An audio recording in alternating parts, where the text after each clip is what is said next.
Bueno, compañeros, pues sean bienvenidos todos a la sesión de hoy. La sesión de hoy, pues ya les estaba ahorita platicando, va a tener como objetivo principal estar tratando la noción de economía neoclásica y dar algunos elementos de interpretación de la historia del pensamiento económico. Cuando ustedes quieran hacer alguna pregunta, algún comentario, con toda confianza lo pueden hacer. ¿Me escuchan bien todos? ¿Se escucha bien la grabación? Sí. Sí, se escucha bien.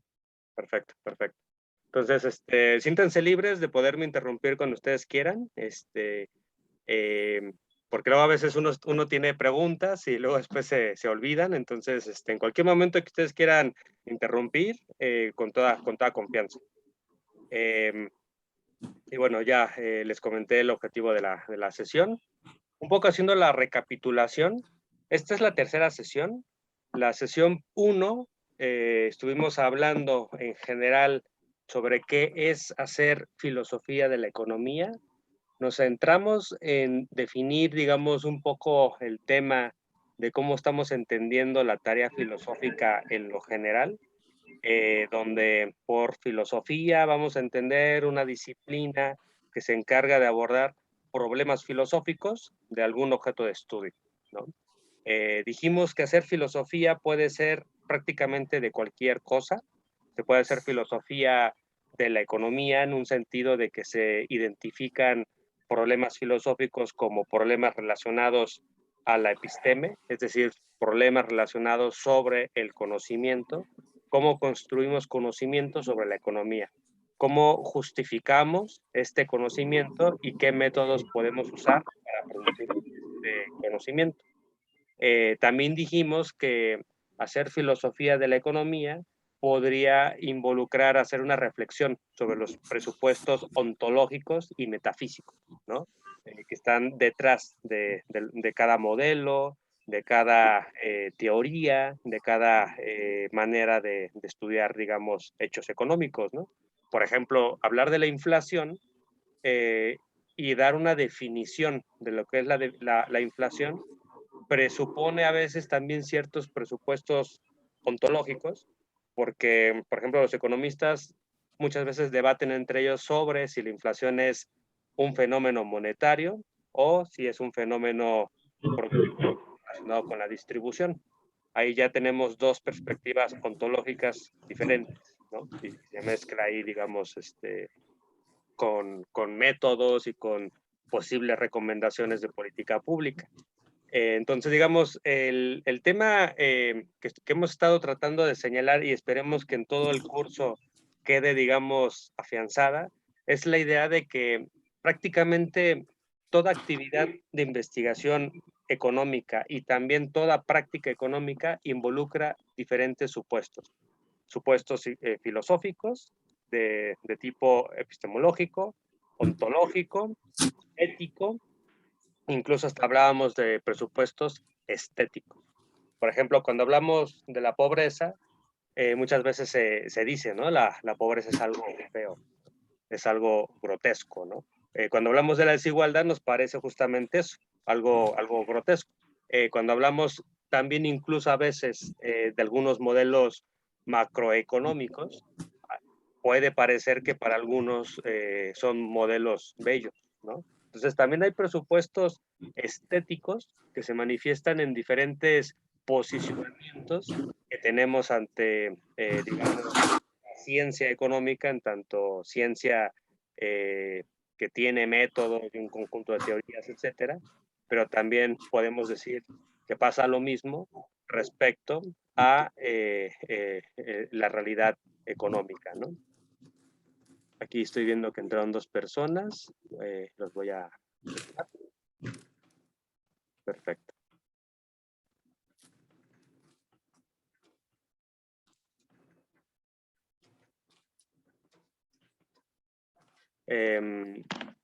Creo que aquí esto se está adelantando más de lo debido.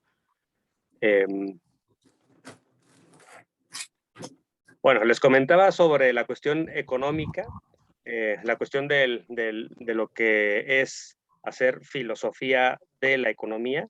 reitero, se puede hacer filosofía de cualquier cosa, y uno de los temas es hacer filosofía de la economía, pero también puede haber filosofía del deporte, filosofía de la cultura, filosofía política, filosofía del derecho, filosofía de la física, y digamos, en esa perspectiva, pues nosotros nos vamos a centrar en hacer filosofía de la economía.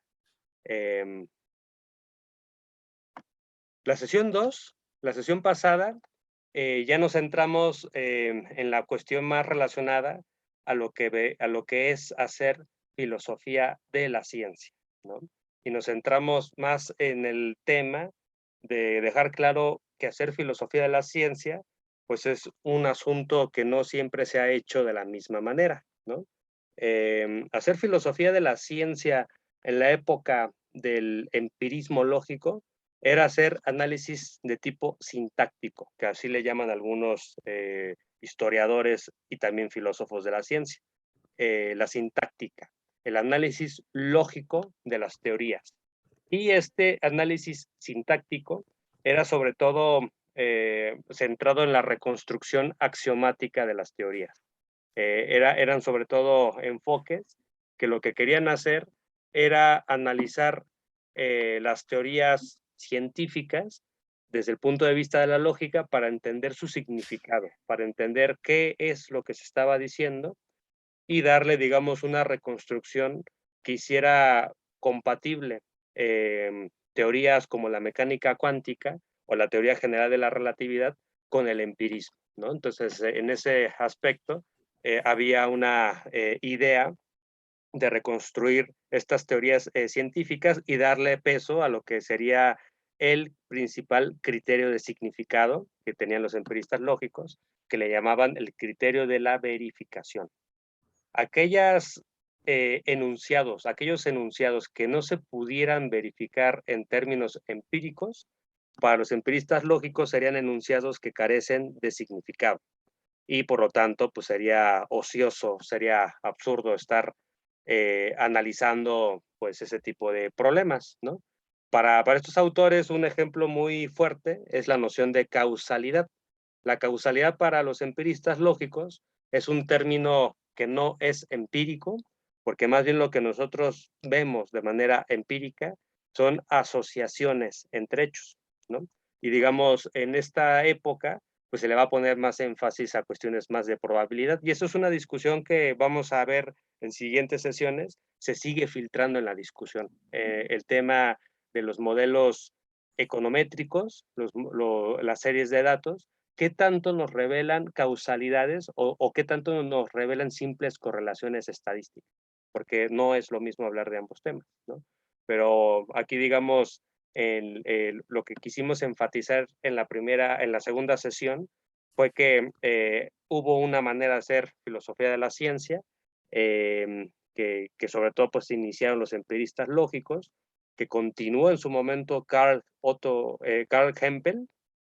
Karl Hempel desarrolló la noción de explicación científica, donde para él la explicación científica, digamos, es de tipo deductiva, es un silogismo básicamente, que parte de una generalidad, es decir, las leyes científicas en Hempel se entienden como generalidades, posteriormente se ponen las condiciones iniciales para que ocurra un hecho, y después se pone, digamos, el hecho en particular y se hace la deducción.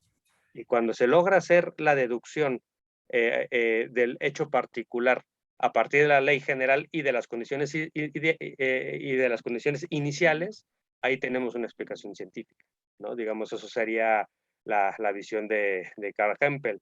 Un ejemplo sería la ley de la gravedad, decir todos los cuerpos son atraídos por otro cuerpo, las condiciones iniciales, por ejemplo, de la caída de un celular es que lo estamos sujetando a una cierta altura del piso, etcétera. Ya empezamos a hacer la descripción. Posteriormente decimos, si soltamos el celular y opera la ley de la gravedad, por lo tanto, lo que va a ocurrir es que va a caerse el celular. Hacemos el experimento y cae el celular y por lo tanto decimos que cayó porque existen, digamos, una ley general y condiciones iniciales que nos explican pues este hecho, ¿no? Aquí no entramos tanto en el detalle de cuáles son los problemas que hubo con esta manera de hacer caracterizaciones de lo que es la explicación científica. Lo que podemos decir de manera muy sucinta es que esta manera de presentar la explicación científica entró en múltiples problemas, sobre todo porque hay diferentes contraejemplos, ¿no? Y bueno, esto lo saben sobre todo los compañeros que estudiaron filosofía de la ciencia, que han tomado cursos de filosofía de la ciencia en el posgrado, que Carl Hempel estuvo todo el tiempo modificando su modelo nomológico deductivo para tratar de integrar diferentes requisitos para que su modelo funcionara. El problema es que fue un modelo que se fue constantemente ampliando, cada vez se le fueron integrando más y más y más subrequisitos, que pues al final quedó algo muy extraño, que poco, digamos, tenía que ver con la realidad. Y una cuestión que a nosotros nos va a interesar en el curso es que en Hempel no queda muy claro cómo podría ser que a partir de enunciados falsos o deliberadamente falsos podamos hacer explicaciones científicas. Porque en Hempel, como hay una perspectiva, digamos, bastante vinculada con el empirismo lógico, que es la conservación de la verdad, pues ahí hay esta situación de que los enunciados que son falsos, pues no es claro que tengan capacidad explicativa. Lo que tendría capacidad explicativa sería la verdad. Y por verdad, pues se va a entender un poco por la época, pues la noción de correspondentista a la verdad de Tarski, ¿no? Entonces, en ese aspecto, eh, fue una manera de hacer filosofía junto con la popperiana, que ahí, digamos, nos explayamos también, ¿no? En tratar de hacer ver que también hay una serie de problemas por parte de la manera popperiana de hacer filosofía de la ciencia, que, digamos, no le da, digamos, suficiente énfasis a las prácticas científicas, ¿verdad? A lo que realmente hacen los científicos cuando están haciendo investigación. Vimos que también, si tomamos literalmente en serio el falsacionismo popperiano, pues resulta que muchas prácticas científicas serían pseudociencia y tendremos que elegir entre, en el caso de la economía tradicional como la hacen los economistas de forma tradicional, o la metodología popperiana. Y pues claramente los economistas pues, van a decidir mantener su filosofía, perdón, van a mantener pues, su práctica científica, ¿no? Pues de ahí viene el trabajo, de ahí vienen ciertas cuestiones de investigación, etcétera, etcétera, ¿no? Entonces, en ese aspecto vimos que la perspectiva sintáctica pues tenía una serie de limitaciones sobre todo prácticas, en el sentido de que no se estaba dando cuenta de lo que realmente hacen los científicos, sino que más bien es una manera demasiado normativa, por decirlo así, de ver la ciencia. Y, digamos, la perspectiva semántica inicia como una respuesta a estos problemas que hay en la manera sintáctica de hacer filosofía de la ciencia. Y la perspectiva semántica lo que puso énfasis, y muchos autores en la actualidad todavía siguen siendo parte de la perspectiva semántica, se pone énfasis en el estudio de la representación, ya no tanto en el carácter de verdad o falsedad de las teorías científicas, porque más bien se considera, y aquí me parece que hay que enfatizar el papel que tuvo la mecánica cuántica, donde, digamos, el tema es que no se tiene la perspectiva de manera clara sobre si las teorías cuánticas son verdaderas o falsas, ¿no? Es decir, ese es un asunto que parece ser que no les va a interesar tanto a los físicos cuánticos, sino más bien hacer modelos que sean manejables y que les permitan a ellos predecir cierto tipo de comportamientos de las partículas. Y una vez que ellos logran hacer eso, digamos, para ellos han logrado hacer, pues ciencia, ¿no? Entonces ahí la noción de explicación también se vuelve compleja. Hay una serie de idealizaciones, como vamos a ver en las siguientes sesiones, que se integran en la mecánica cuántica, y que tienen un papel epistemológico importante que no es obvio, obvio en el sentido sintáctico del término, ¿no? Entonces aquí lo que va a ponerse énfasis en la perspectiva semántica es que los modelos científicos serían algo así como instrumentos que no tienen carácter lingüístico, que no tienen valor de verdad, y más bien su virtud epistemológica se va a centrar en qué tanto nos representan de manera adecuada o de manera similar los hechos en el mundo, ¿no? Entonces ahí se pone énfasis en la noción de isomorfismo, ¿no? Y bueno, esto es un tema importante, etcétera, y también ahí vuelve a salir el tema de qué son las idealizaciones. Sobre eso vamos a hablar con más detalle en siguientes sesiones.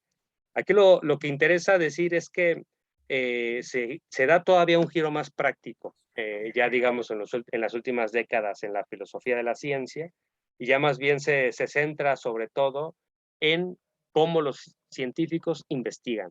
Y entonces gran parte de lo que es hoy hacer filosofía de la ciencia, pues se centra en tomar comunidad de análisis, ya no tanto la teoría como enunciados lógicamente ordenados entre sí como hacían los empiristas lógicos, ya no tanto los modelos como modelos, por decirlo así, descontextualizados o modelos tomados como una especie de unidad aislada, sino más bien se centra el análisis en estudiar las prácticas científicas en sus múltiples niveles, y ahí entra pues el tema de las teorías y de los modelos, siempre situadas en prácticas científicas. Uno de los autores que representa de una forma, por decirlo así, muy clara este giro práctico sería Philip Kitcher, que lo que va a estar haciendo en su libro que se llama El avance de la ciencia es en analizar las prácticas científicas como consensos que se van a ir construyendo en diferentes niveles. Un nivel, digamos, explicativo, donde lo que se entiende por explicación ya es algo relativo a un contexto práctico. Hay patrones de explicación que son normalizados y son estandarizados y aceptados por comunidades científicas, ¿no?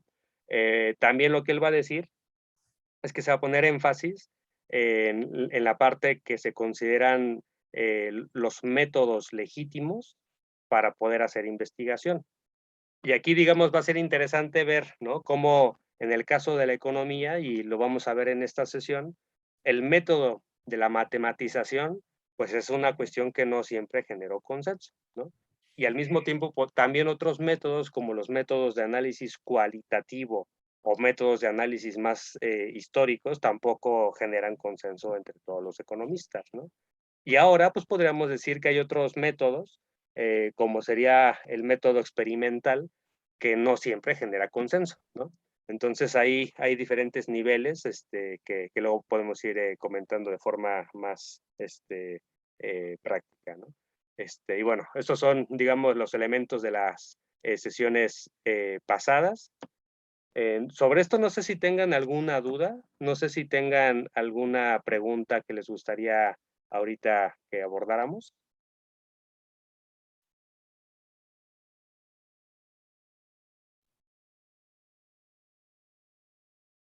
Bueno,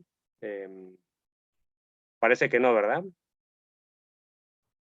Este, sí, bueno, los silencios se interpretan como que no. Entonces, bueno, vamos a pasar entonces ya de lleno a la sesión de hoy. De todos modos, si tienen preguntas de las sesiones pasadas y las quieren hacer después, no hay ningún problema, lo podemos hacer sin ninguna dificultad. También por eso también hago las grabaciones para que ustedes puedan consultar el material cuando quieran, cuando consideren ahí que hubo algo suelto, etcétera. Y, por ejemplo, a veces luego viendo el material, les pueden surgir preguntas que quizás en el momento no surgieron, pero ya después, conforme van avanzando los textos, etcétera, puede que después identifiquen algunos temas, ¿no? Ese nivel, pues le llama Philip Kitcher el nivel erotético, ¿no? Entonces ahí puede ser interesante. Sí, Liber, ¿alzaste la mano? Sí, profe. Pues de una vez hablaba sobre el círculo de Viena la clase pasada y bueno, mi tesis la voy a hacer sobre un contraste, por el momento la idea es un contraste entre la escuela austríaca y el marxismo. Y me gustaría que me recomendara algo para criticar a Mises, que por ejemplo él ya lo he leído, o a Menger, pero particularmente a Mises, porque yo creo que es el más importante de la exposición de la praxeología. Ok, ok. Sí, sería cuestión como de como ver exactamente qué es lo que te gustaría criticarle, para también a partir de ahí ir pues viendo y revisando material. Digamos, si lo quieres criticar desde el punto de vista marxista, pues yo creo que la referencia pues más interesante que en su momento de hecho hizo un libro y debatió personalmente con Mises es Nikolai Bukharin, que él es un marxista soviético de inicios del siglo XX y de hecho él tomó clases con von Mises cuando estuvo en Viena y bueno, ahí en ese contexto hizo una crítica rechazando pues la crítica de los austriacos y haciendo también una crítica a los austriacos, ¿no? Centrando además el análisis en una perspectiva más como sociológico-histórica, haciendo ver que la economía política o el pensamiento económico está muy ligado con la condición social de quien hace la reflexión económica, ¿no? Entonces él hacía una diferenciación muy clara entre lo que sería la psicología de los productores, que en el caso de la economía política clásica se manifiesta en la visión de Adam Smith y de David Ricardo. Y quizás ahorita vamos a mencionar un poquito eso, pero digamos como que el énfasis que ponen estos autores, diría Nikolai Bukharin, en la producción, se debe a que eran pues prácticamente empresarios que estaban interesados en problemas productivos, ¿no? En cambio, los austriacos y lo que sería en general la perspectiva marginalista para Bukharin, el énfasis está en que se trata de una economía política del rentista, es decir, no son empresarios que produzcan de manera directa la riqueza, sino que más bien poseen propiedades a partir de la cual reciben una renta y desde ahí sus principales problemas ya no son productivos, sino son problemas de consumo, relacionado a quién consume y cómo consume. Y la caracterización que hace Bukharin del marginalismo, y en particular en este caso de los austriacos, es que ellos representan una perspectiva profundamente individualista, porque ese sector de la sociedad, de los rentistas, pues es muy individualista. Y es un sector que además está, por decirlo así, peleado con el sector productivo, eh, y su principal problema económico, pues es elegir entre diferentes opciones porque les interesa el consumo. Entonces, Bukharin hace críticas todavía más fuertes, pero desde ahí empieza su planteamiento. Entonces, a lo mejor puede ser que te interese revisarlo a él. Y voy a pensar como qué otro autor podría ser interesante para debatir ahí a Von Baber. También habías dicho Von Baber, ¿verdad? Había mencionado a Menger, pero pues igual Von Baber, que es importantísimo, profesor. Claro, claro. Sí, sí, ahí con calma voy a revisar, pero probablemente también puede que haya habido debates entre los austriacos y los institucionalistas. Si en algún momento alguien hace investigación ahí, sobre posibles debates entre Veblen y los austriacos, sería súper interesante ahí, ver, ¿no? Porque además tienen elementos en común, pero también tienen diferencias un poco importantes. Este, y bueno, la sesión de hoy, pues ya comentaba yo, va a tener sobre todo como énfasis la cuestión histórica para situar la economía como una disciplina. Ahorita estamos haciendo una reflexión filosófica de la ciencia económica. Entonces, digamos, estamos en ese terreno. Cuando hacemos reflexión filosófica de la ciencia económica, también puede ser que se nos, digamos, que se nos cuelen elementos históricos, sociales de lo económico, porque siempre los economistas están situados en un contexto social, como ahorita mencionaba en la caracterización de Bukharin, ¿no? Entonces, todos estos autores están situados en un contexto y desde ahí enuncian. Yo creo que eso es muy importante plantearlo, porque desde la manera en cómo vivimos, en dónde estamos situados y los problemas a los que nos enfrentamos, todo eso va a ir moldeando diferentes perspectivas, ¿no? Y eso me parece que es fundamental tomarlo en serio para también desde ahí caracterizar a los autores, ¿no? Como diría este autor que se llama Amartya Sen, no existe la visión desde el no lugar, siempre es desde algún lugar. Y esta perspectiva en economía raramente se habla, ¿no? Usualmente se nos presentan las teorías y los modelos económicos como modelos absolutos, como modelos no situados en un contexto práctico, y entonces desde ahí no se hace esta caracterización de el sujeto, ¿no? ¿Quién hace la reflexión económica? Casi siempre se nos presentan los modelos económicos como despersonalizados, y desde esa perspectiva se genera una visión de falsa objetividad, ¿no? Cuando en realidad se está la sociedad, digamos, siempre presente en las reflexiones filosóficas y en las reflexiones de tipo científico-económica. Entonces, desde esa perspectiva, hay que decir que la economía política es una disciplina que sobre todo hacían filósofos morales. En los inicios del siglo XVII, siglo XVIII, quienes hacían, bueno, todavía bien entrado el siglo XIX, quienes hacían reflexiones de tipo económico eran filósofos. Y eran filósofos que estaban pues vinculados con problemas políticos y con problemas éticos, ¿no? Más o menos hablábamos del caso de Adam Smith, ¿no? Adam Smith pues es un pensador que también pues estaba él haciendo reflexiones éticas sobre el ser humano. Pero en esta época lo ético se entiende como algo abarcador del conjunto del comportamiento humano.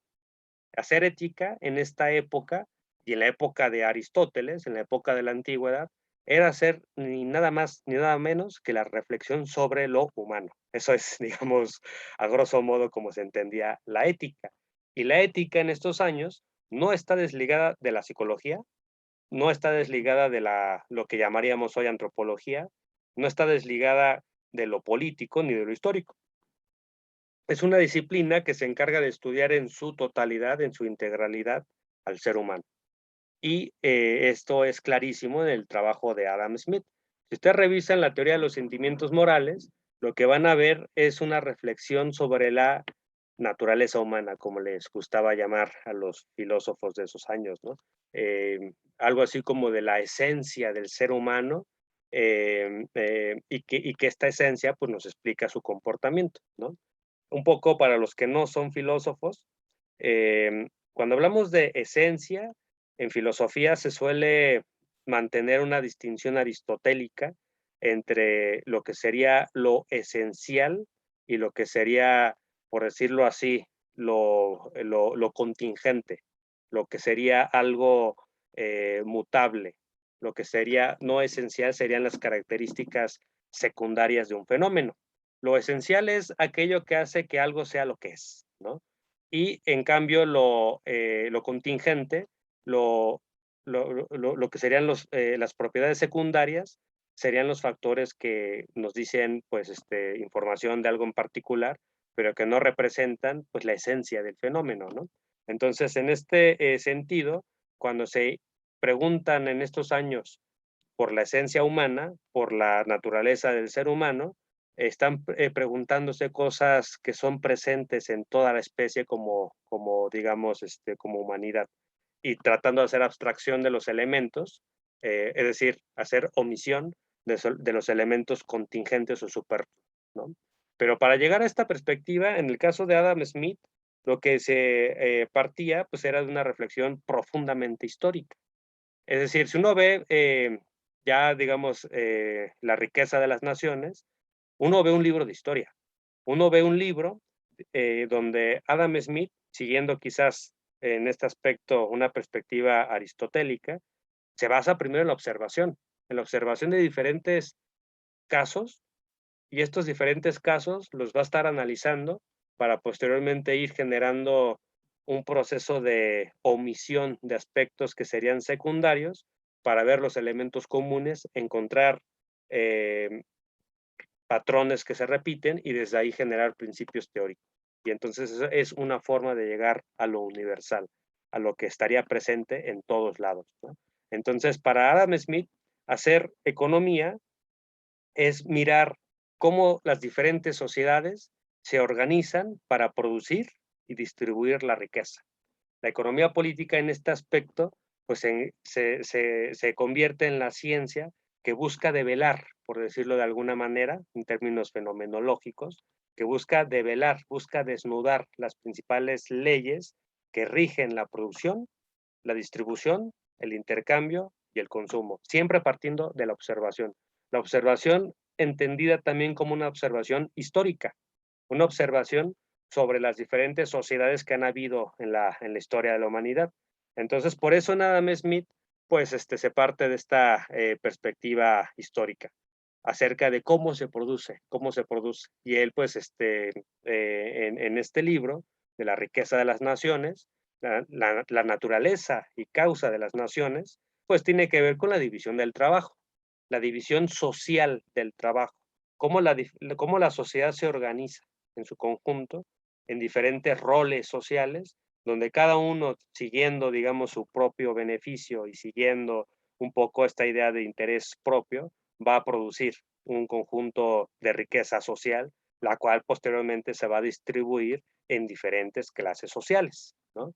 En Adam Smith existen clases sociales que nos dicen que la sociedad no es un todo homogéneo, es algo organizado en términos jerárquicos, en términos según, digamos, el papel que funge cada sector en la producción de esta riqueza social, y entre ellos va a haber correlación de fuerzas. Entre ellos va a haber una lucha por distribuirse la riqueza. Y entonces él haciendo el análisis, por ejemplo, de cómo se forman los precios naturales en cualquier esfera económica, pues él va a decir, los precios naturales por lo menos tienen que garantizar los ingresos de tres clases sociales. ¿Cuáles son estas tres clases sociales que tiene en mente Adam Smith? Por un lado, los trabajadores. Alguien tiene que trabajar y entonces ahí se tiene que representar una tasa salarial. Por otro lado, pues están los propietarios de la tierra, que en estos años usualmente los propietarios, los landlords, como le llaman en inglés, suelen ser pues aristócratas que tienen títulos nobiliarios y que ellos poseen la tierra. A ellos se les tiene que dar una renta, ¿no? Y los empresarios, los capitalistas, que son los que invierten, que son los que tienen ahí un conjunto de capital que invierten para producir y que este sector busca obtener ganancia. Esta perspectiva, pues lo que nos dice es que el precio, digamos, al cual se van a estar sometiendo las diferentes mercancías en el mercado, pues tiene que garantizar pues, que haya un salario, que haya una ganancia y que haya una renta.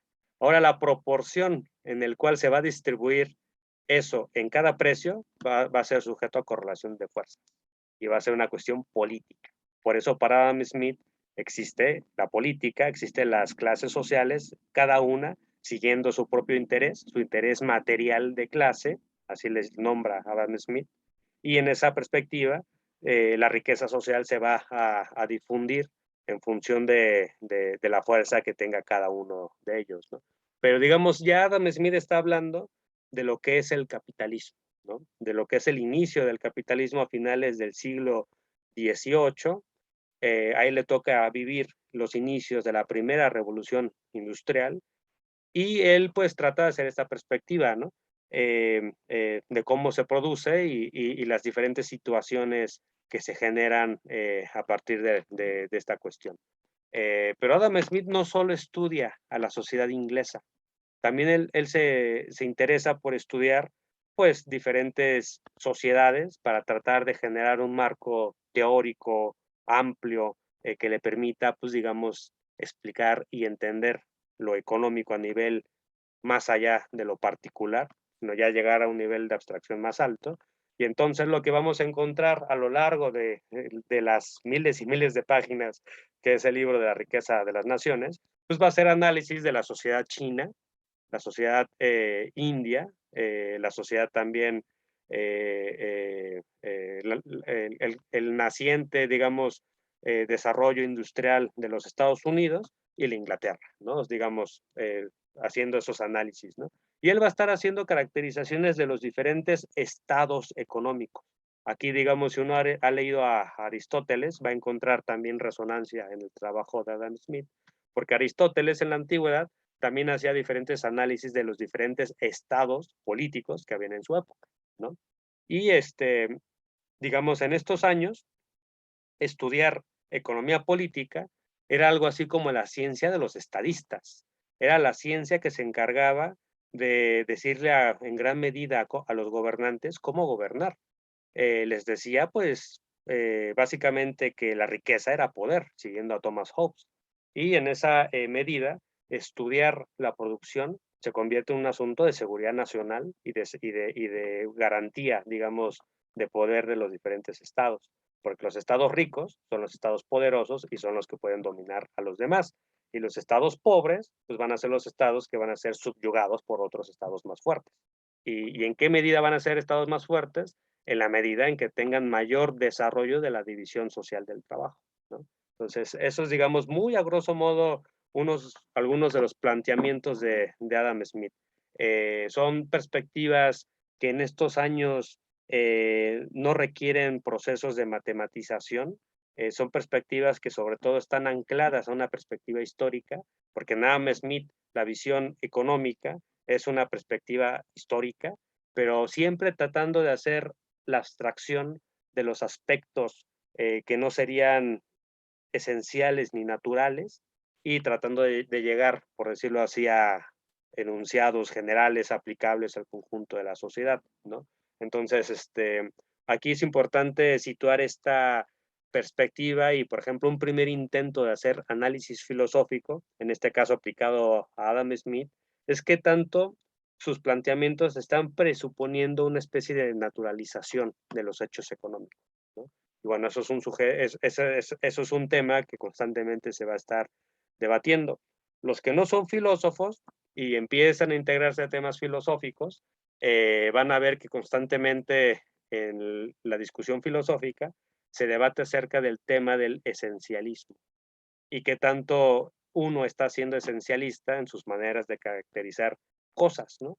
Ya sea política, estética, economía, y básicamente cuando uno le acusan, porque se usa como una especie de acusación de ser esencialista, es que al final llegas a una parte que pareciera que estás asumiendo que lo esencial es inmutable y que lo inmutable pues está inherente en todo el ser humano, ¿no? Es como decir, todos los mexicanos son huevones, ¿no? Entonces ahí se está esencializando al mexicano y se le está integrando esta propiedad esencial de ser huevón.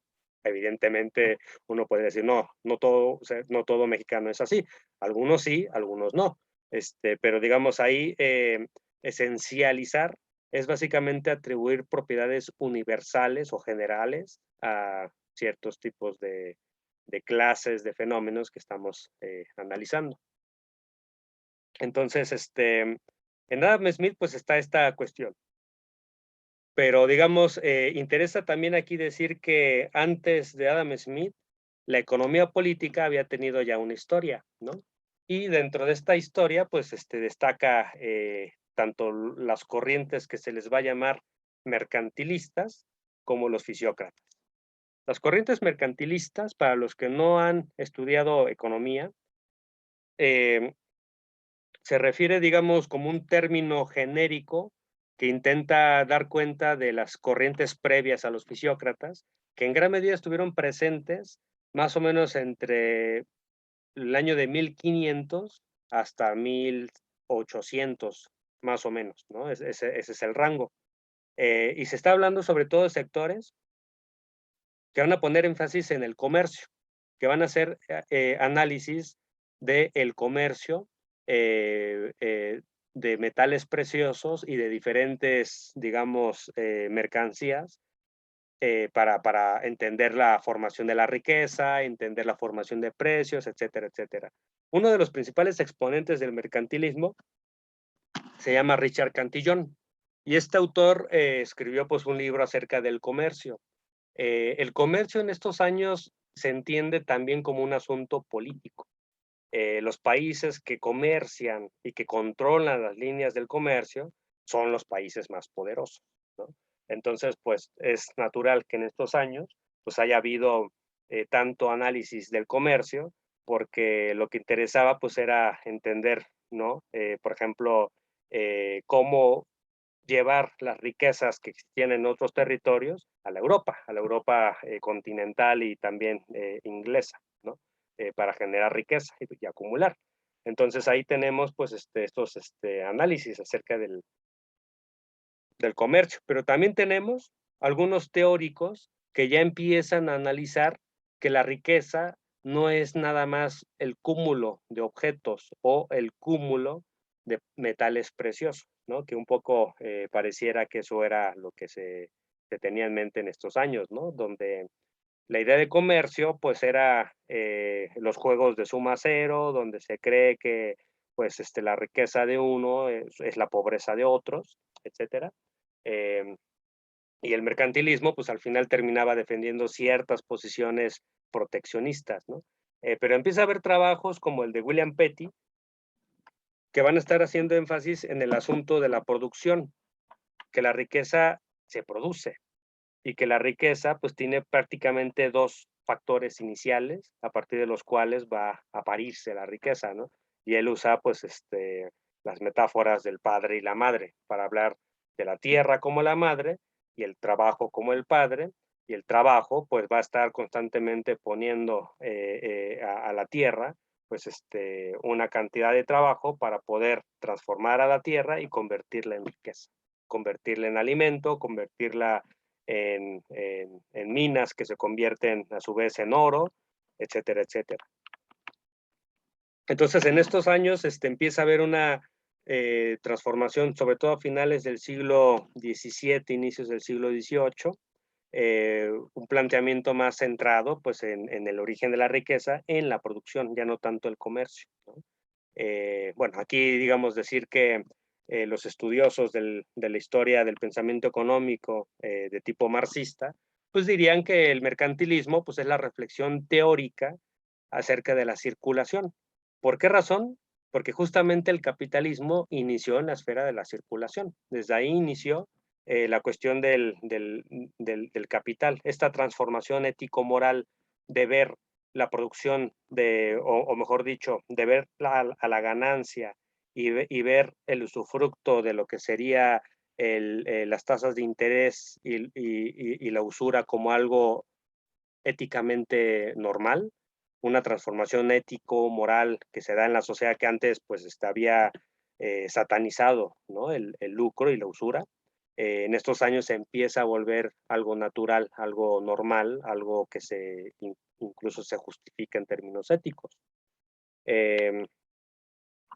Y bueno, en estos años, pues gradualmente el capitalismo va avanzando de la circulación a la producción, y el pensamiento económico también va avanzando de la circulación a la producción.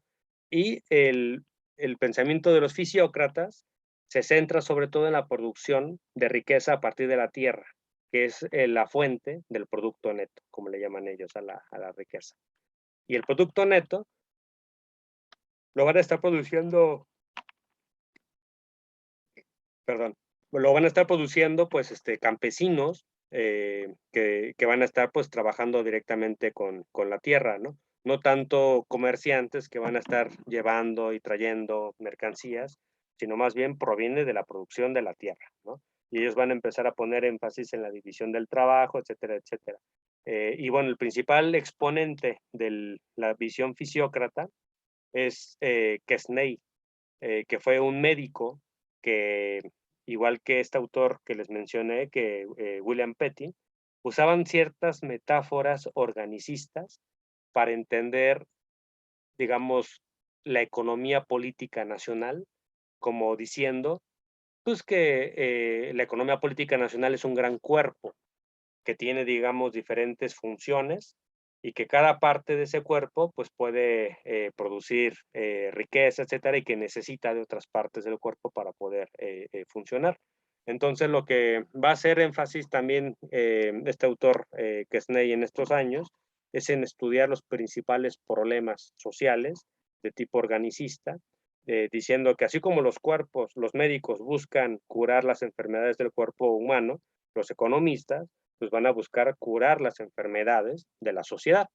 Y estas enfermedades van a provenir pues de la falta de riqueza y de la falta de trabajo. Desde ahí iniciaría, digamos, este análisis centrado en las causas como funcionales y disfuncionales de los problemas sociales a partir de temas económicos, ¿no? Con Quesnay. Y ya posteriormente viene la economía política clásica, ya les hablé bastante de Adam Smith, pero también hay otros autores como David Ricardo y Malthus, que van a poner énfasis en estos asuntos políticos, sociales, etcétera. Aquí nada más decir que en el caso específico de David Ricardo, a diferencia de Adam Smith, él va a poner énfasis en la idea de construir conocimiento, ya no tanto a partir de la mera observación, sino más bien a partir de postulados abstractos deductivos, ¿no? David Ricardo no es un economista matematizado todavía, pero se le considera a él como uno de los iniciadores de lo que hoy conocemos como la práctica de la modelización. Esto lo pueden ver en los trabajos de Mary Morgan, que también vamos a estar revisando en este curso. Eh, David Ricardo es un autor que se va a centrar mucho en el uso de supuestos y en el uso de supuestos ceteris paribus, que en los economistas anteriores no hay. Y él va a estar sobre todo tratando de entender las relaciones entre variables económicas, tratando de congelar el movimiento de las otras variables y centrando el análisis solo en una o dos variables y ver cómo operan las diferentes leyes económicas, ¿no? Entonces, en ese sentido, luego hay una controversia metodológica sobre el método deductivo que va a estar usando David Ricardo, abstracto deductivo, y el método de Malthus, que es más de tipo inductivo, ¿no? Pero aquí nada más decir que en estos años se empieza a plantear una forma de hacer filosofía y en este caso hacer economía, ciencia económica, centrado en la deducción.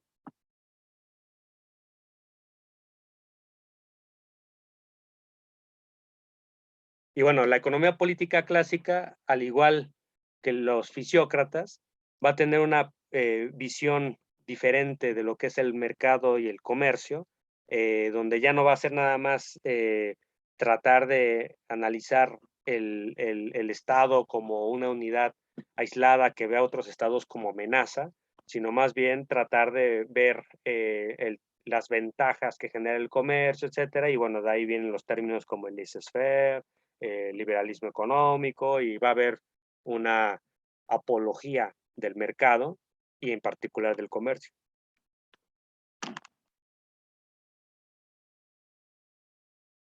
Pero en estos años hacer economía política era hacer, reitero, una reflexión que se presupone totalmente una continuidad de la filosofía moral, al menos en el Reino Unido esto es clarísimo. En Alemania, la economía se le llama economía nacional y en Alemania va a durar bastante tiempo, todavía todo el siglo XIX, pues manteniendo pues una perspectiva historicista, ¿no? Los que hayan estudiado economía en la Facultad de Economía, etcétera, pues sabrán que existen las escuelas históricas, ¿no? La escuela histórica alemana, la joven y la vieja, y de una vez les comento que desde ahí proviene pues estas corrientes que hoy llamamos institucionalistas. Digamos, de la escuela histórica alemana, pues hay una evolución en el pensamiento y se centra el análisis posteriormente de algunos economistas que no entran en un proceso de matematización, pues en el análisis de las instituciones. Pero bueno, de eso les voy a hablar un poquito más adelante. Aquí decir que a mediados del siglo XIX, con John Stuart Mill, inicia una transición gradual del pensamiento económico clásico, que era pues hasta ese momento una prolongación de la filosofía moral, de la ética y una perspectiva política histórica, a una perspectiva diferente que se va a centrar sobre todo en el análisis marginal, así le van a llamar ellos, en el análisis de los márgenes. ¿De los márgenes de qué? De la acción individual. Porque lo que se va a centrar el estudio en estos años de lo económico es en estudiar la elección de los individuos. Y aquí pues es importante decir que la filosofía moral, psicológica que en estos años va a estar presente y que va a ser sumamente influyente, tanto en los grandes políticos como ya luego en los economistas, es el utilitarismo. Bueno, los economistas que hayan estudiado los manuales tradicionales, etcétera, pues habrán visto que se habla de curvas de utilidad. La perspectiva de las curvas de utilidad no es más que la forma formalizada de un presupuesto filosófico que está presente en Jeremy Bentham, finales del siglo XVII, finales del siglo XVIII, inicios del siglo XIX, que es la idea de utilidad. Y la utilidad se entiende como aquella situación psicológica donde el ser humano va a tener placer en ausencia de dolor. El utilitarismo es una filosofía que se centra en la felicidad, en entender qué es lo que hace feliz a un ser humano. Y desde esa perspectiva, cualquier ser humano que sea racional va a buscar tener mayor placer incluso corporal, y evitar totalmente cualquier cosa relacionada al dolor. Lo que va a ocurrir con la perspectiva marginalista, y esto lo vamos a ver ya después, ¿no? De manera supermarcada en los trabajos de William Stanley Jevons, León Balras y Karl Menger, pues va a ser la idea de que las personas, si son racionales, van a buscar la mayor utilidad posible. ¿Y qué significa eso? Que van a obtener el mayor placer y disminuir el dolor. Y el dolor, pues se entenderá ya en términos económicos como costos.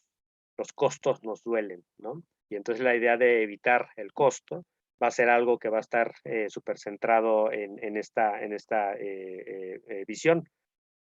Y más bien, pues lo que se va a tratar de enfatizar es que el margen de las decisiones, o sea, cada decisión individual nos va a generar una utilidad marginal o una desutilidad, y también pues analizar los costos adicionales o marginales que cada que cada decisión tiene, ¿no? Entonces de ahí el término de revolución marginalista. Se le llama marginalista porque el análisis se centra en las decisiones individuales. Y esto lo que permite es construir funciones de utilidad que a su vez va a permitir la integración de técnicas de matemáticas, particularmente el uso del cálculo infinitesimal, el cálculo de las derivadas, ¿no? Que va, digamos, a ayudar pues, a entender los márgenes de utilidad que va a generar cada decisión.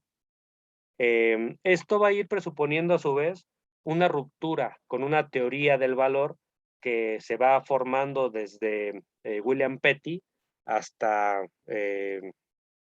John Stuart Mill, que era la idea de que el valor de las mercancías pues era la cantidad de trabajo que estaba depositada en ellas. Lo que va a hacer el marginalismo va a ser énfasis en que la utilidad de los objetos va a ser sobre todo vinculada con la utilidad que nos va a generar cada uno. Es decir, es una cuestión psicológica que está en el sujeto. Un vaso de agua es útil en la medida en que te satisface pues la sensación de sed, y conforme vayas tomando agua, diferentes vasos, pues la utilidad que te va a generar ese vaso va a ser una utilidad marginal.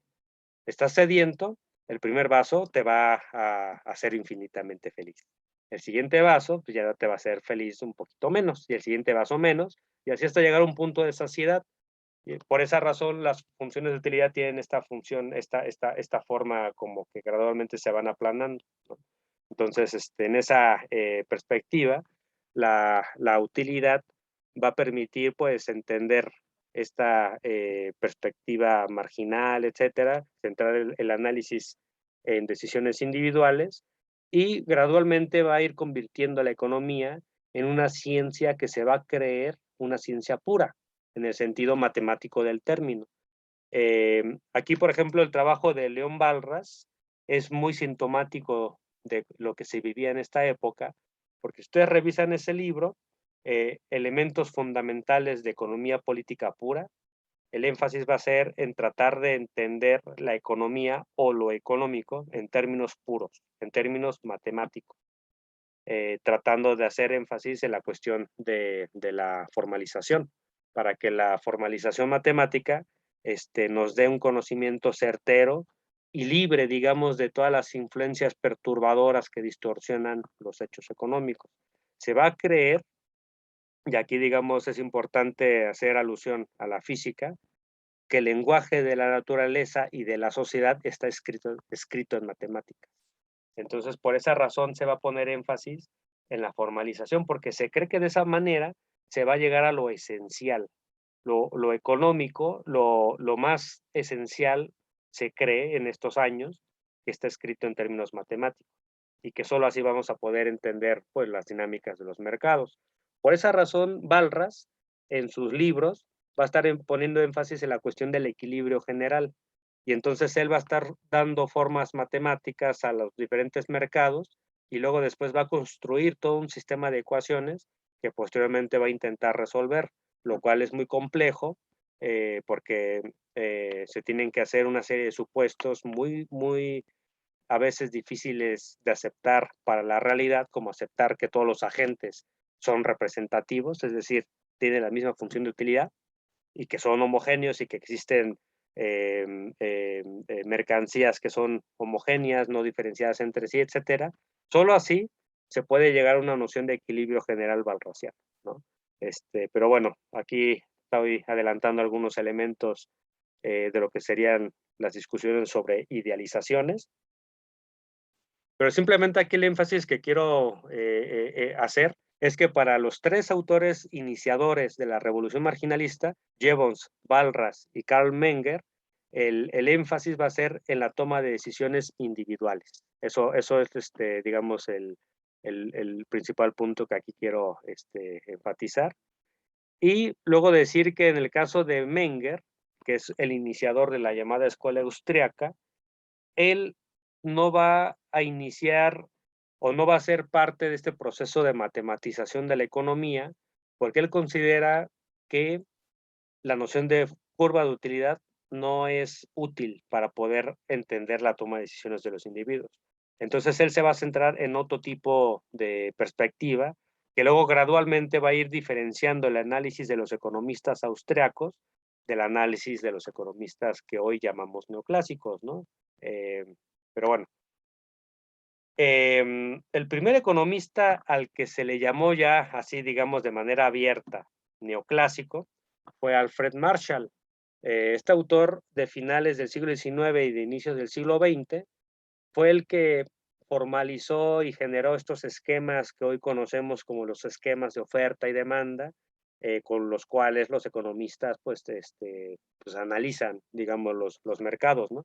Que plantea por un lado el precio, por otro lado la cantidad, y de ahí ponen oferta-demanda y el punto de equilibrio, y luego pues de ahí pues analizar qué factores nos alejan de equilibrio, etcétera, etcétera, ¿no? Y bueno, Alfred Marshall lo que va a poner énfasis es en un intento de síntesis entre algunos elementos de la economía política ricardiana,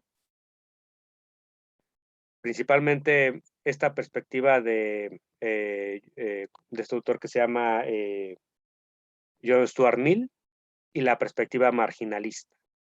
Y entonces ahí el énfasis va a ser sobre todo en el carácter, el carácter marginal y la noción de rendimientos decrecientes que él va a retomar de los economistas clásicos, ¿no? Que cada, digamos, uso paulatino de recursos en un contexto dado puede generar rendimientos decrecientes, es decir, la tierra. La tierra, si la estás constantemente explotando sin dejarla descansar, va a haber un punto en el cual la tierra va a ir generando cada vez menos producción y así gradualmente se va a llegar a la noción de rendimientos decrecientes hasta que finalmente ya no va a producir nada. Y se va a llegar, en la visión clásica, se llega a un estado estacionario, ¿no? Marshall le da forma matemática a esa visión y le integra con el análisis marginalista.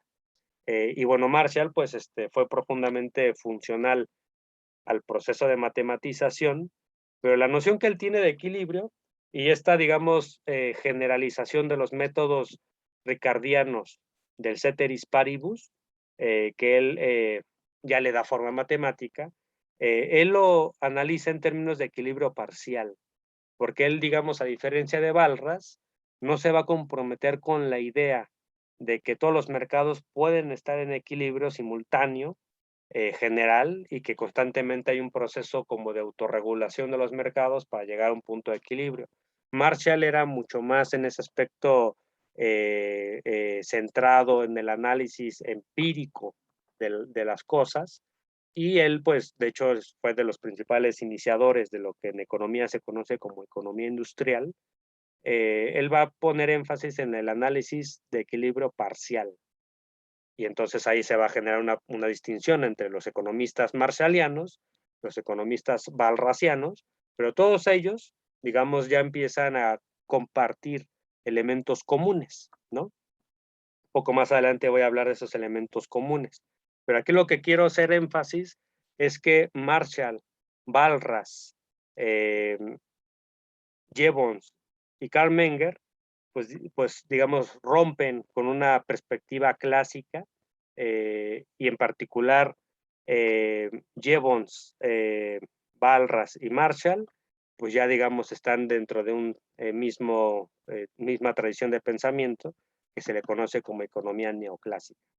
Menger, pues es un autor que no entra directamente en esta perspectiva, y a pesar de que los economistas austriacos tienen elementos comunes con los neoclásicos, pues realmente si uno revisa la trayectoria y sus teorías y sus categorías, son bastante diferentes de los neoclásicos, sobre todo en el tema de la matematización. O sea, por ejemplo, si ustedes ven los trabajos de Friedman, Milton Friedman, y de Hayek, si bien los dos son neoliberales y son de los principales referentes del neoliberalismo a nivel teórico, sus trabajos son completamente diferentes uno del otro. Friedman es un economista marshalliano, él todo el tiempo se reivindica como marshalliano, y él pues va a hacer análisis econométricos, matematizados, muy técnicos, etcétera, etcétera. Y en el caso de Hayek, él no va a hacer análisis de ese tipo. Él va a hacer análisis más de tipo filosófico, más de tipo, pues moviéndose en un nivel de abstracción, hablando acerca de los contratos, hablando acerca del mercado, criticando el socialismo y hablando de lo que va a llamar la catalaxia, etcétera, etcétera, ¿no? Entonces, los trabajos de Hayek, si uno los revisa, no están matematizados, pero sí van a hablar de algunos procesos de autorregulación, etcétera, etcétera, pero son perspectivas que se alejan también bastante de estas perspectivas de equilibrio general walrasiano, ¿no? Y se puede llegar, digamos, a las mismas conclusiones. Friedman y Hayek podrían llegar a conclusiones parecidas, pues de que el Estado era malo, que se requiere pues tener un mercado que se autorregule solo, privatizar, etcétera, pero hay diferencias importantes entre ellos en presupuestos filosóficos y presupuestos ontológicos. Simplemente como para meter ahí un poquito de provocación. Friedman pues tiene presupuestos totalmente fisicalistas, muy anclados en la perspectiva newtoniana de hacer ciencia, y Hayek está más metido en una perspectiva evolucionista, más de tipo darwinista, no en el sentido peyorativo del término, pero sí tiene presupuestos ontológicos evolucionistas y eso los hace bastante diferentes. Al menos en esa perspectiva es clarísima la distinción, al menos en el paradigma de cientificidad, entre la corriente neoclásica y la corriente ¿cómo se llama? De los austriacos, ¿no? Podríamos decir hoy que existen diferentes corrientes evolucionistas, pero bueno, de eso vamos a hablar más adelante. Thorstein Veblen fue el primero que inventó el término economista neoclásico o economía neoclásica y lo usó en un sentido peyorativo, en un sentido como para criticar a los economistas que estaban manteniendo un conjunto de prácticas científicas que buscaba convertir la economía en una ciencia esencialmente, por decirlo así, matematizada, y creyendo que se puede convertir la economía en la física de las ciencias sociales.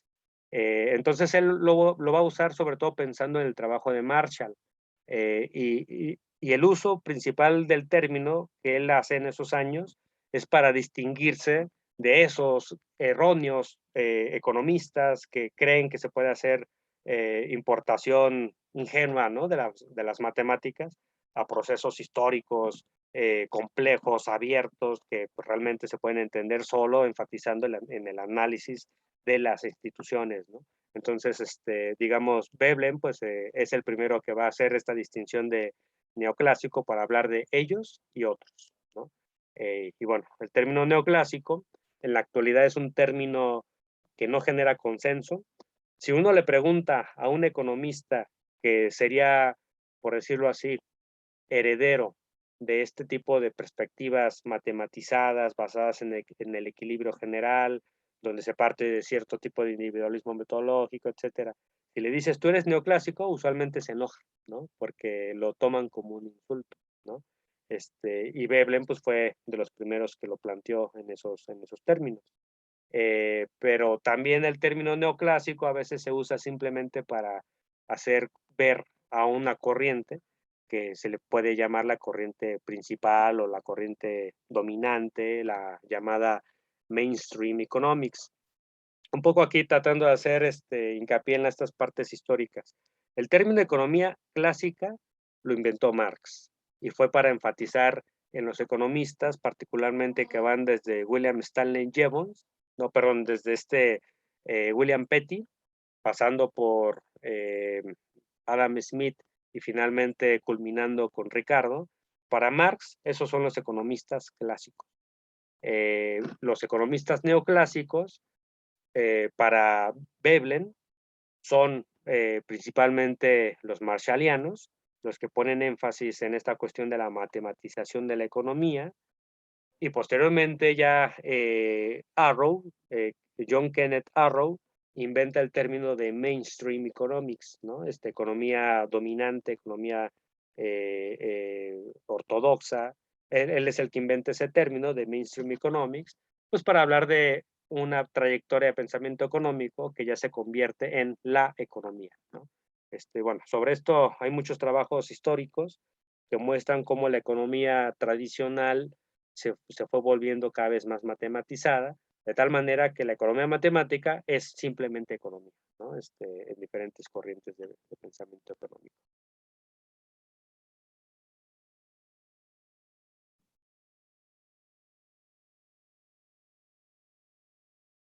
Ok, y bueno, esta economía que podríamos decir economía neoclásica, pero digamos, a mí lo que me interesa mostrar no es tanto hacer o no la defensa del término neoclásico, ¿no? Sino hablar de una tradición de pensamiento económico que se fragua y se consolida con la revolución marginalista y con Marshall, y de ahí, digamos, comparten una serie de supuestos comunes. Me interesa enfatizar en que esa manera de hacer economía se diferencia de otras maneras de hacer economía, particularmente de esta perspectiva institucionalista, del marxismo, de la obra de Keynes y de lo que son los economistas schumpeterianos, y hoy meteríamos a bastantes otros dentro de estas corrientes que llamamos hoy heterodoxas.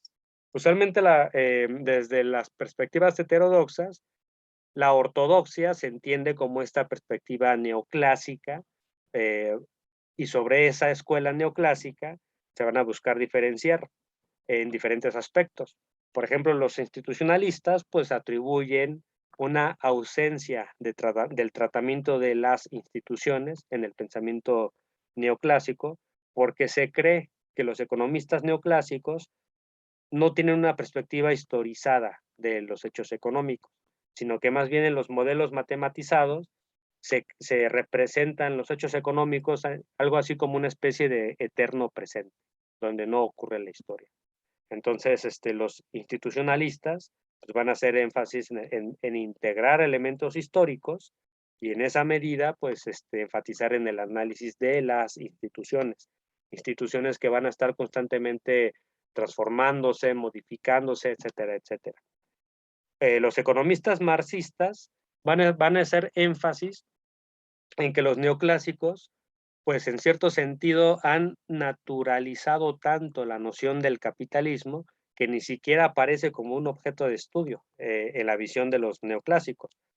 No tienen ellos, los neoclásicos, una noción específica de capitalismo porque en cierto aspecto se cree que todo es capitalismo.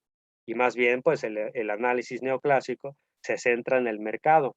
Y más aún cuando vemos en trabajos de la Escuela de Chicago como Gary Becker, que todo lo analizan en términos de análisis neoclásico, de toma de decisiones, donde se busca maximizar las curvas de utilidad. Y bueno, los que hayan estudiado a Gary Becker y el Rational Choice Theory, lo que van a ver es que él analiza elección de pareja, cuestiones de análisis político, el análisis del crimen, todo como si fuese una especie de relación costo-beneficio y como si fuese una especie de mercado, ¿no? Y digamos, en esa perspectiva, el análisis neoclásico, pues es el análisis del mercado y la generalización de esa perspectiva al conjunto de la sociedad, ¿no? Entonces los marxistas van a hacer críticas sobre todo en eso, y también pues corrientes de diferentes procedencia, corrientes sociales, como por ejemplo en sociología, los que son seguidores de Durkheim, pues van a criticar estas perspectivas, ¿no? Los que son seguidores de Pierre Bourdieu o de otros autores como Luhmann, pues van a criticar esta visión, sobre todo más de tipo individualista metodológica, ¿no? En la obra de Keynes y también en la obra de lo que hoy llamaríamos la Complexity Economics, es una corriente que tiene su principal base teórica en el Santa Fe Institute, allá en Arizona. Van a poner énfasis, igual también el marxismo me parece, en el carácter de no equilibrio del mercado y de la sociedad capitalista, ¿no? Es decir, uno de los principales presupuestos neoclásicos es que todo está en equilibrio, ¿no? Y si de pronto algo se sale del equilibrio, gradualmente va a volver al equilibrio, ¿no? Y los que hayan estudiado economía esto lo van a tener clarísimo con la noción del teorema de la telaraña de este autor de León Balras, donde al final cualquier cambio que se dé en el mercado gradualmente va a ir generando pues una especie de regreso al punto de equilibrio, donde el mercado se convierte en una especie de atractor, ¿no? Por decirlo de alguna manera. Lo que se conoce como economía de la complejidad y también, digamos, aquí anclando la visión con Keynes y con Marx y con otros, el énfasis va a ser en que se van a distinguir los análisis heterodoxos de los ortodoxos en la idea de que no hay equilibrio o que el sistema económico se aleja constantemente del equilibrio.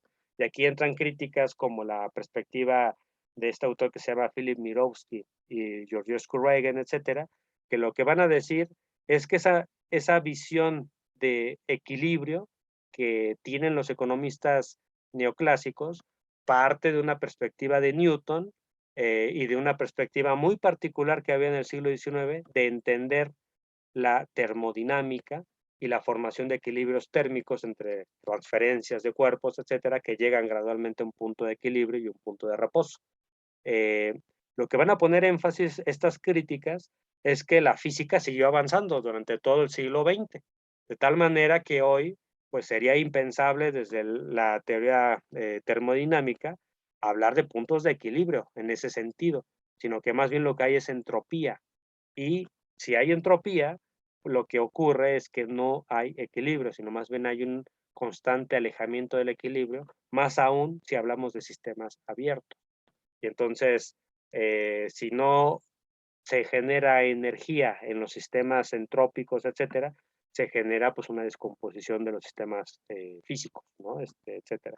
Y la idea es que ese planteamiento debería estar integrado en el pensamiento económico. Y bueno, en la actualidad hoy las corrientes ecologistas pues tratan de integrar esa idea de que el sistema capitalista, tal y como lo conocemos en la actualidad, no genera equilibrios con la naturaleza, ¿no? Y no genera equilibrios a su vez con las diferentes clases sociales y a su vez pues más bien se genera una profunda inestabilidad. Y digamos de ahí los economistas heterodoxos se van a alejar, ¿no? Entonces aquí lo que quiero decir y enfatizar con todo esto es que la economía ortodoxa, si bien no está totalmente homogeneizada entre sí, porque al interior de ellos hay debates, ya enfaticé yo la idea de que los neoclásicos, por un lado están los marshallianos y por otro lado están los walrasianos, y luego, digamos, hay diferentes subcorrientes. La idea es que, aún así, visto desde afuera, pues se ve, digamos, otra perspectiva, ¿no? Y desde esa otra perspectiva, pues hay un intento de diferenciarse de aspectos puntuales del pensamiento neoclásico, ¿no? Por eso, digamos, han avanzado las corrientes heterodoxas en diferentes aspectos, etcétera, etcétera. Este, esta idea que quiero transmitirles es que dependiendo el punto de partida y del nivel de abstracción, se va a ver a la economía neoclásica como algo más o menos homogéneo. Es decir, todo depende del zoom que hagamos, como una especie de fractal. Si, digamos, nosotros hacemos un zoom y bajamos, vamos a ver fractales con cierto tipo de repeticiones, vamos a ver, por ejemplo, triángulos, etcétera, etcétera, ¿no? Pero si subimos la perspectiva, vamos a ver otra cosa. Vamos a ver círculos, cuadrados, etcétera. Y si subimos el análisis, vamos a ver otras cosas, ¿no? Entonces, aquí lo que yo quiero decir es que la perspectiva neoclásica es más o menos homogénea a partir del nivel de abstracción del cual nosotros estemos hablando, y a su vez va a depender también desde dónde estemos mirando, ¿no?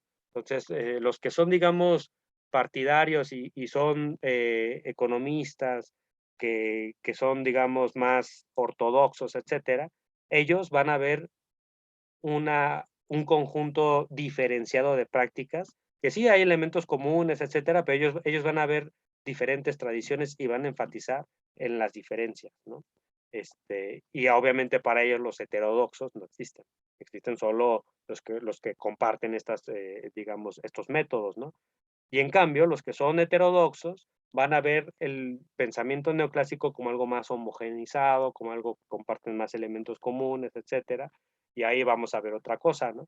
Aquí esto me parece importante para retomar lo que les comentaba al inicio de la sesión, de que me parece que el concepto de práctica científica de consenso recoge muy bien estas diferenciaciones y también pues recoge muy bien estas homogeneidades, ¿no? Porque en Philip Kitcher la noción de práctica científica de consenso, a diferencia de la noción de paradigma de Thomas Kuhn, va a poner énfasis en que las prácticas científicas están compuestas de diferentes niveles y estos diferentes niveles pueden tener continuidades y otros pueden tener discontinuidades. Y entonces la perspectiva que se va a tener es más compleja y más amplia, que simplemente decir es el paradigma neoclásico o el paradigma marxista o el paradigma de Friedman, etcétera, porque en realidad más bien se va a poner énfasis en los diferentes elementos comunes y diferenciados de las prácticas científicas de consenso que tienen los economistas, ¿no? Entonces, en esa perspectiva podemos ver estos elementos comunes y diferentes, que yo creo que siempre es importante cuando se hace ya análisis filosófico en serio, pues ser consciente de estas diferenciaciones. Otro elemento que, digamos, ya para ir cerrando esta primera parte de la sesión, me parece que es muy importante decir que la corriente neoclásica surge, digamos, con la Revolución Marginalista, se le nombra por primera vez como neoclásica con los trabajos que hace Marshall, donde Marshall, en su libro Principios de Economía, es el primero que ya plantea una distinción de manera muy clara entre economía política y economía. Marshall, digamos, buscó en su momento convertir la economía en un saber técnico diferenciado de lo político, diferenciado también de lo filosófico, y más bien el énfasis en estudiar el carácter positivo de la economía, entendiendo por positivo el análisis de hechos, el análisis sin juicios de valor, y se cree en estos años que el análisis sin juicio de valor se puede hacer matematizando. Entonces las matemáticas aquí tienen parte de un discurso de legitimación científica, de construcción de autoridad científica, porque si la física en estos años es la principal ciencia de la época, pues se cree que su autoridad científica depende de su uso matematizado, ¿no? Del uso intensivo de las matemáticas. Pero esta perspectiva no era dominante en la primera mitad del siglo XX. En el siglo XX hay un proceso, y esto lo han trabajado muchos historiadores y sociólogos del pensamiento económico contemporáneo. Hay trabajos, por ejemplo, de una colega que se llama Camila Orozco Espinel. Ella, cuando trabajó en la Universidad de Duke, pues estuvo haciendo el análisis de cómo hay una pugna entre los economistas institucionalistas de la corriente de Veblen en los Estados Unidos y los economistas neoclásicos, y cómo gradualmente los economistas neoclásicos fueron desplazando a los economistas institucionalistas, y el discurso, digamos, que ellos traen es que los economistas institucionalistas no eran científicos, ¿no? Eran pues poetas o eran historiadores, eran artistas, eran filósofos, pero no eran científicos. Los científicos eran ellos, que sí matematizaban y que se usaban uso intensivo pues de las derivadas parciales, etcétera, etcétera, ¿no?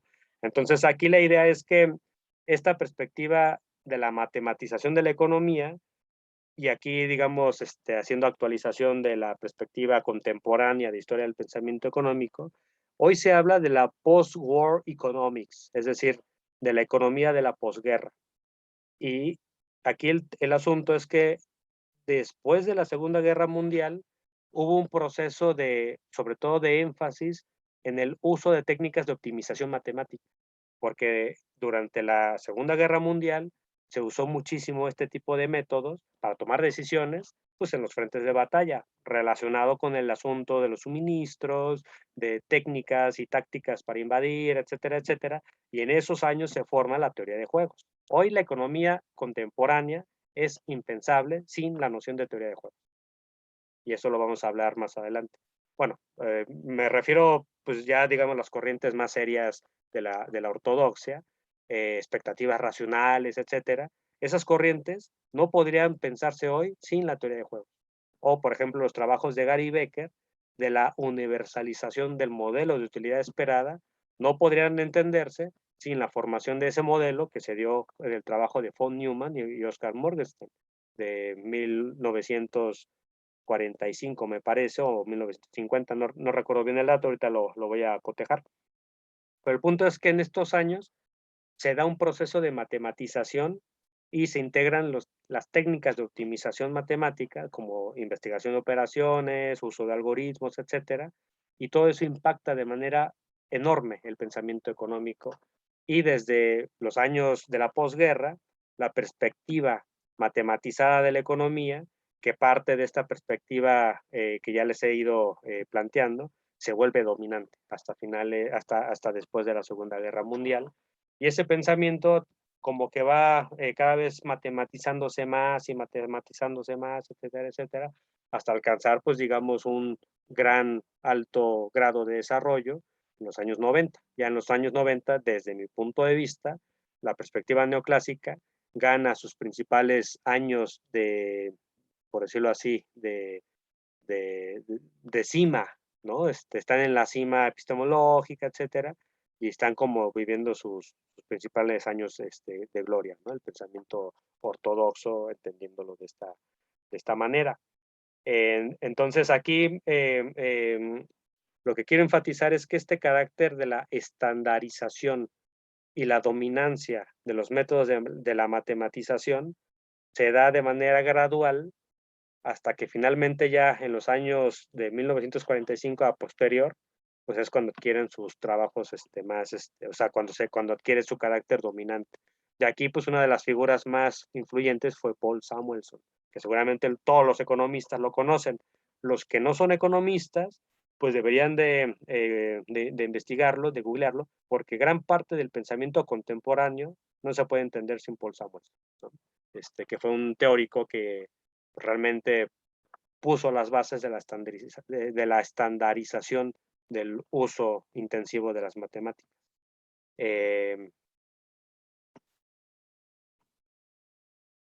Y bueno, ya para concluir ahorita la primera parte de esta sesión, pues mencionar que, bueno, aquí ya dije bastantes cosas.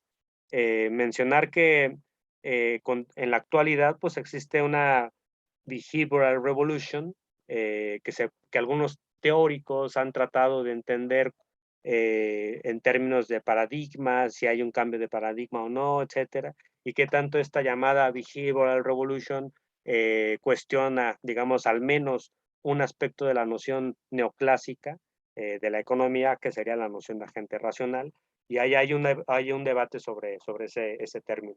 En la actualidad, igual y quizás también por mi sesgo, que a mí pues me interesan las corrientes más heterodoxas, yo lo que he visto es que hay también un auge de lo que se llama la complexity economics, donde se entiende lo económico como un sistema social evolutivo que está en constante transformación y que más bien está en constante pues alejamiento de los puntos de equilibrio, ¿no? Quizás también por los énfasis que se han puesto desde el marxismo y desde las corrientes ecológicas en que no existe el equilibrio, etcétera. Digamos ahí, yo lo que he notado es que hay muchísimo interés en estudiar la economía sin equilibrio o digamos el equilibrio como un punto ideal que solo se puede cumplir bajo condiciones ideales. Pero como la realidad no ocurre en condiciones ideales, lo que tenemos es desequilibrio y desequilibrio y desequilibrio. Entonces, me parece que por ahí hay algunos trabajos que se han ido desarrollando en la actualidad. Y bueno, mencionar que ahorita en la exposición que hice, realmente pues retomé elementos de los tres textos, también integré otros elementos de un texto de Collanders y Coopers, el texto no lo integré aquí, pero, o sea, no está aquí mencionado, pero es un texto que se llama La muerte de la economía neoclásica. Y más bien es un texto que pone énfasis desde esa perspectiva de las ciencias, de la complejidad, etcétera, en el asunto de que, pues, digamos, los métodos newtonianos importados en el pensamiento económico, pues digamos, son métodos que no dan cuenta de una serie de procesos que serían interesantes analizar y que ocurren en la realidad, ¿no? Entonces, por eso ellos hablan de una especie de muerte de economía neoclásica, etcétera. Pero también ellos abogan, al igual que Tony Lawson, por un no uso del término neoclásico, pues porque más bien eso genera luego a veces debates enrarecidos entre los economistas, pues porque el término neoclásico se usa como insulto. Entonces, más bien el énfasis de Lawson y de Collander y Coopers es más bien el énfasis en criticar los métodos de la economía ortodoxa y no usar el término neoclásico, sino más bien usar ortodoxia, etcétera, etcétera. Ahora sí que yo en este tema en específico, sobre si debemos o no debemos usar el término neoclásico, yo lo que diría es que depende de lo que quieres decir, depende de lo que quieres hacer. Si realmente lo quieres usar como insulto, la verdad es que no ayuda. Si realmente más bien lo que lo quieres usar es para hacer una reconstrucción del pensamiento económico, yo diría, bueno, con cuidado, hay que ver exactamente qué es lo que quieres decir. Si lo que se quiere hacer es un análisis histórico y mostrar, digamos, el adentro y el afuera del pensamiento mainstream, pues uno podría enfatizar en la idea de que no solo se le nombra a esa corriente principal como mainstream, sino neoclásica, pero también hay otros términos, ¿no? Digamos, eso es lo que yo diría, que hay que usar el término neoclásico con cuidado, dependiendo del contexto que se quiera decir. Por ejemplo, en las discusiones donde yo estoy trabajando, que son estas discusiones más de tipo behavioral economics, sí que se pone énfasis en la noción neoclásica de agente racional, porque ahí sí es clarísimo que lo que hoy conocemos como funciones de utilidad y esta perspectiva del agente perfectamente racional, que tiene interés propio y que busca maximizar su utilidad, pues es totalmente neoclásica, ¿no? Y entonces ahí, digamos, esa etiqueta de neoclásico nos ayuda para entender cómo las diferentes corrientes de la behavioral economics se posicionan en torno a lo neoclásico. Y bueno, la behavioral economics, un poco haciendo spoiler para las siguientes sesiones, no es una corriente homogénea. O sea, son diferentes corrientes, son diferentes perspectivas, y algunas buscan ser más rupturistas que otras, con la corriente neoclásica, o al menos con la noción neoclásica de agente racional. Y algunas, pues lo que van a tratar de hacer es tratar de retener elementos principales neoclásicos y tratando de complementarlos con las perspectivas behavioral, tratando como de relajar en particular la noción de agente perfectamente racional, y algunos también en relajar un poco la noción de interés propio, ¿no? Y bueno, hay diferentes corrientes, diferentes maneras de posicionarse. Los que somos un poco más rupturistas, pues vamos a trabajar más la idea de agente racional basada en hábitos, y digamos en mi proyecto personal, pues yo estoy trabajando más la noción de hábito porque me permite vincularla con institución, lo cual no significa que yo considere que lo que hacen los neoclásicos no sirve, ¿no? O sea, yo creo que también aquí el análisis filosófico nos ayuda, pues, a evitar juicios simplistas y decir esto no sirve o esto es la neta del planeta. No, cuando uno es filósofo, uno tiene que hacer el trabajo con cuidado de situar cada corriente, cada autor, cada modelo en un contexto y hacer el trabajo fino de identificar los presupuestos que están ahí y ver qué problemas sí resuelve, qué problemas no resuelve, y en esa medida, pues tratar de situar todo en un contexto, ¿no? De tal manera que una metáfora que me parece que ayuda bastante bien a entender el trabajo filosófico del término, es una que decía Francisco Suárez, un profesor que tuve en España. Él decía que hacer filosofía es como tener una aguja y estar constantemente picando globos y reventando globos. Entonces, eso es en gran medida también el trabajo filosófico del término, en el sentido de que cuando se hace filosofía, uno constantemente cuestiona el sobreoptimismo de los economistas, pero también su pesimismo, ¿no? Entonces, eso es hacer filosofía, hacer trabajos donde se busque tratar de ver a los autores y todo de manera más sobria. Entonces, bueno, mi perspectiva pues, sobre lo neoclásico es esta, ¿no? Eh, de que lo neoclásico, pues, depende para qué quieras usar el término, y también depende el nivel de abstracción en el cual se esté situado, y también, pues, analizar que es un término que es una construcción social y que denota, pues, una comunidad científica que no siempre fue dominante, que posteriormente tuvo un carácter de dominancia dadas las contingencias de la historia y que tiene un conjunto de métodos muy bien definidos para trabajar. Por ejemplo, ahí, pues, el trabajo de Ansperger y de Yanis Varoufakis. Yanis Varoufakis, pues seguramente lo conocen, es un economista griego que fue ministro de finanzas del gobierno de Siriza y es un experto en teoría de juegos, pero a su vez él se reivindica como un teórico marxista. Pues ellos tres hablan de tres axiomas que mantienen, digamos, el corazón nuclear del pensamiento neoclásico, ¿no? Que sería el individualismo metodológico, la racionalidad entendida como una racionalidad instrumental y la noción de equilibrio. Y esos son los tres axiomas que siempre van a estar presentes en todo pensamiento económico, según estos dos autores. Tony Lawson lo que va a poner énfasis es más bien en cómo la noción neoclásica se fue consolidando de manera gradual, etcétera, pero más bien él trata de recuperar la perspectiva inicial de Thorstein Veblen, que más bien cuestionaba una forma de hacer ciencia donde el paradigma de cientificidad era la física clásica, la física newtoniana, y más bien se buscaba redirigir el pensamiento económico con otros métodos, ¿no? Métodos más histórico-evolucionistas, centrados en el tema de instituciones, y ya en el proyecto personal de Tony Lawson, en abordar problemas de ontología social. Y en el caso de Jeffrey Hudson, en este libro que se llama Cómo la economía olvidó la historia, el problema de la especificidad en las ciencias sociales, pues aquí lo que se va a poner énfasis es cómo antes de la revolución marginalista, los economistas sí que tenían una perspectiva sobre la historicidad de su objeto de estudio, pero con el uso intensivo de matemáticas, esa historicidad se pierde. Se ganan otras cosas, pero se pierden otras cosas. Eso es también parte del trabajo filosófico, analizar qué se gana y qué se pierde con cada presupuesto. Digamos, las teorías no son perfectas, ni siquiera la mecánica cuántica, que sería la teoría más, por decirlo así, la más exitosa en la historia de la humanidad, la que más tecnología nos ha permitido formular, etcétera. Ni siquiera esta teoría se puede decir que es perfecta, porque sigue siendo sujeto de interpretación, ¿no?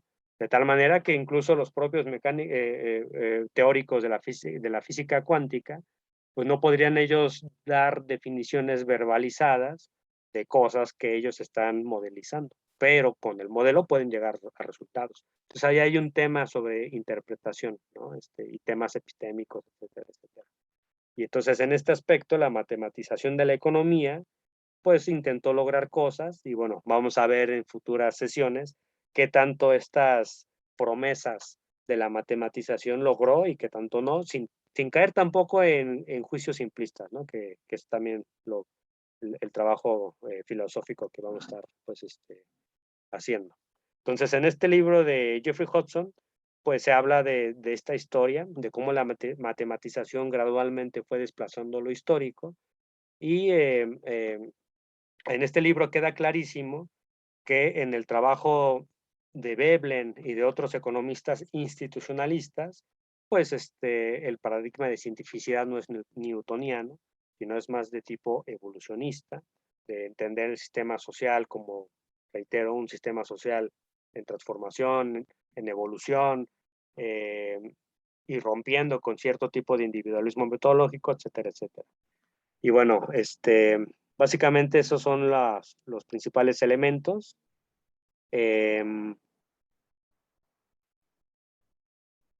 Digo, un poquito esta presentación fue pues una presentación pues que abarcó mucho. Me parece que fue una presentación un poquito densa, pero el objetivo de la sesión sobre todo, más que nada era presentar claves de interpretación histórica para entender la disciplina que llamamos ciencia económica como algo que no siempre ha sido lo mismo y que seguramente en el futuro no va a ser lo mismo, ¿no? Va a estar constantemente transformándose, que tiene diferentes corrientes de pensamiento económico, identificamos algunas de ellas, y que a su vez estas diferentes corrientes de pensamiento económico tienen diferentes presupuestos, incluso de cientificidad, de qué es lo que van a entender por buena y mala práctica científica.